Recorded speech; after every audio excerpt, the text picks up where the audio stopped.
ओम शांति।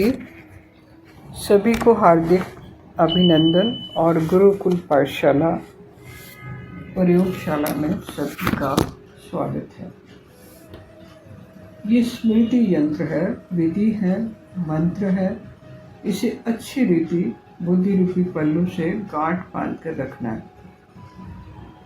ये आत्माओं का परम कर्तव्य है। ये वे चाबी है जिससे सभी द्वारों को खोला जा सकता है। ये कुंजी है जिससे हर एक सवाल का जवाब मिलता है। किताब है। अब हर घर बने दिवालिया। इसी शुभ भावना से आज का क्लास शुरू करते हैं। कल बात चली मंगलसूत्र की कि मंगलसूत्र नारी को पहनाया जाता है। ये एक रस्म है, प्रतीक है, यादगार है। आज दूसरे श्रृंगार सिंदूर की चर्चा होगी, जिसे स्त्रियां श्रृंगार करते समय जरूर लगाती हैं और सिंदूर के नाम पे एक त्योहार भी मनाते हैं। बिहार में लोग पानी में खड़े होकर तपस्या करके और रात्रि के समय, शाम के समय सिंदूर से मांग भरते हैं और उनकी मांग जो है नाक से शुरू होकर जहाँ पंडित जी की चोटी होती है वहाँ तक वो पूरी मांग भरते हैं। जरूर इसका कोई आध्यात्मिक अर्थ अलग होगा। स्त्री पूरे संसार की धुरी है। स्त्री कुदरत की इस सृष्टि को दी हुई अनुपम भेंट है।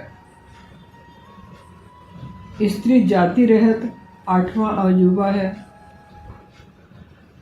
बस वर्तमान समय कलयुग के प्रभाव से नारी अपनी इस गरिमा को भूल गई है। तो वरा अवतार में परम पिता शिव सागर में से अपना रूप बदलकर वरा अवतार लेकर धरती को जल में से बाहर निकालते हुए दिखाते हैं। ये प्रतीक है, यादगार है। वो किस धरती को जल में से बाहर निकालते हैं? चैतन्य धरती को, जिसे विष्णुपुरी में सुरक्षित रखा गया था। अंत में गंगा ऐसे निकलती है। सिंदूर का आध्यात्मिक रहस्य, इस पर सभी पुरुषार्थी बच्चों को विचार मंथन करना चाहिए।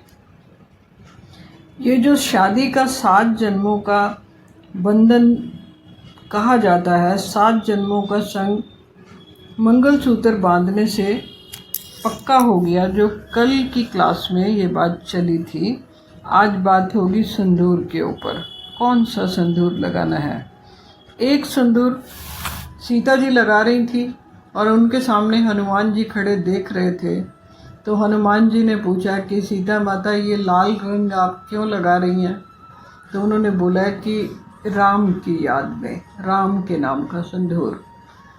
तो कुछ देर में ही हनुमान जी ने अपने शरीर को पूरे सिंदूर से लाल कर दिया। तो ये यादगार कहानी है और ये बहुत महत्व रखती है, महत्वपूर्ण विषय है। तो आज जानते हैं कि सिंदूर का आध्यात्मिक अर्थ क्या है। सिंदूर उस स्थान पर लगाया जाता है जहाँ आत्मा और परमात्मा का, परम पिता का, परम भगवान का मिलन होता है। ये प्रकृति के केंद्र नाक से लेके चोटी तक एक रस्म की जाती है। ये वे स्थान है जहाँ देह की दृष्टि बंद हो जाती है और दिव्य दृष्टि जागती है। जब कोई स्त्री इस बिंदु पर सिंदूर लगाती है तो वह देह अनुराग से नहीं, वह परम अनुराग से सींचती है इस प्रेम को। भले अज्ञानता में हो रहा है पर अर्थ सुंदर है। सिंदूर नहीं होता ये परमात्मा के साथ जुड़ने की एक शपथ है। एक कसम खाई जाती है कि मैं तुम्हारी हूँ सदा के लिए। सिंदूर देह के विवाह का नहीं, आत्मा के समर्पण का चिन्ह है। जहाँ सिंदूर लगाया जाता है वही आत्मा और परम सत्य का मिलन होता है। सिंदूर वो नहीं जो मांग में खाली दिखे। सिंदूर वो है जो हमेशा स्मृति में रहे कि मैं आत्मा शिव संगनी हूँ, मैं आत्मा शिव सजनी हूँ, मैं आत्मा शिव राम की सीता हूँ। जिस प्रकृति में परम पिता का नाम बस गया वही सच्ची सच्ची सुहागन मानी जाती है। आत्मा वही सुहागन है कि नाम जो है बुद्धि रूपी डायरी में अच्छी रीति लिखा गया, प्रकृति में बस गया। सिंदूर पहनने से बड़ी बात है सिंदूर को आत्मा में बसा लेना। निशानदेही हो गई कि ये आत्मा जो है ये राम के रंग में रंगी हुई है। सिंदूर वे नारी पहनती है जो दिव्यता से बंधती है। मांग में सिंदूर तभी शोभा देता है जब मन परम पति से जुड़ा रहे, परमात्मा से जुड़ा रहे। सिंदूर लगाने के बाद कर्तव्य क्या है कि मन भी दे दिया, वचन भी दे दिया, संबंध भी बना लिया। सिंदूर को केवल देह प्रेम का प्रतीक न माने, उसे परमात्मा की स्मृति का प्रतीक मानकर धारण करना है। देही पति को सम्मान दे, विवाह वाले पति को पूरा सम्मान दे, पर परम पति को समर्पण करना है। मन बेचे सतगुरु के पास, तिस सेवक के कारज रास।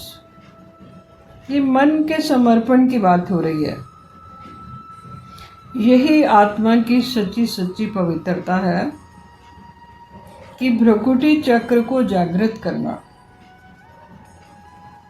वहाँ रोज ध्यान, स्मृति और संकल्प द्वारा सिंदूर लगाना, यही सच्चा श्रृंगार है। जब आत्मा मांग में सिंदूर के साथ परम पति की स्मृति भरती है, शिव की स्मृति भरती है, तब चेतना जागृत होती है। याद हमेशा के लिए चलते फिरते बनी रहती है। सिंदूर तब स्मृति की राखी बन जाता है, रक्षा बन जाता है, सुरक्षा बन जाता है और ब्रह्मचर्य और पवित्रता की शक्ति मिलती है। ये याद की यात्रा है। चलते बैठते उठते एक की याद में रहना।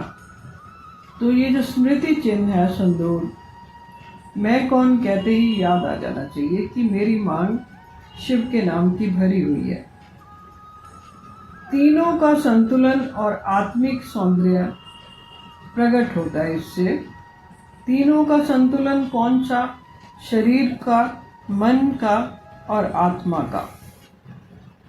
तो निष्कर्ष ये निकलता है कि सच्चा सिंदूर आत्मा स्वयं से लगाती है, ना कि विवाह की रस्म में पति उसके मस्तक पर सिंदूर भरता है। रस्म थोड़ी टेढ़ी हो गई, इसीलिए स्त्रियों की मांग अक्सर अब खाली देखी जा रही है।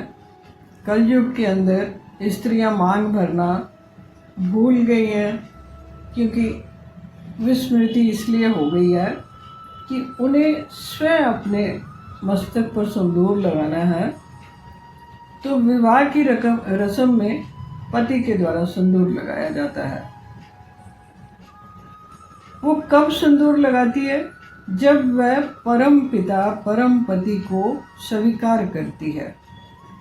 ये कोई श्रृंगार नहीं, ये पर ब्रह्मा की उपस्थिति का शुद्धतम प्रतीक है। प्राप्ति और बोध की वाणी। छठ पूजा करते हैं और सिंदूर का वहां पे क्या रहस्य है? छठ पूजा सूर्य को नहीं, आत्मा के भीतर के सूर्य बोध को समर्पित है। ये पूजा उस क्षण को याद कराती है जब आत्मा परम ज्योति को पति स्वीकार करती है। सिंदूर की रेखा देह की मांग पर नहीं, बालों के बीच में नहीं, चेतना की रेखा पर खिंचती है। यहाँ चेतना की रेखा जाके दसम द्वार में मिलती है, जो आगे से शुरू होकर वहाँ तक जाती है जहाँ पंडित की चोटी होती है, यानी जहाँ आत्मा की स्मृति पूर्ण ब्रह्मा के ज्ञान से जुड़ती है। ये मांग नहीं, ये मांगती हुई आत्मा की स्वीकृति है कि अब मैं सिर्फ पत्नी नहीं, भगवान की शक्ति हूँ, परमपिता परमात्मा की शक्ति हूँ।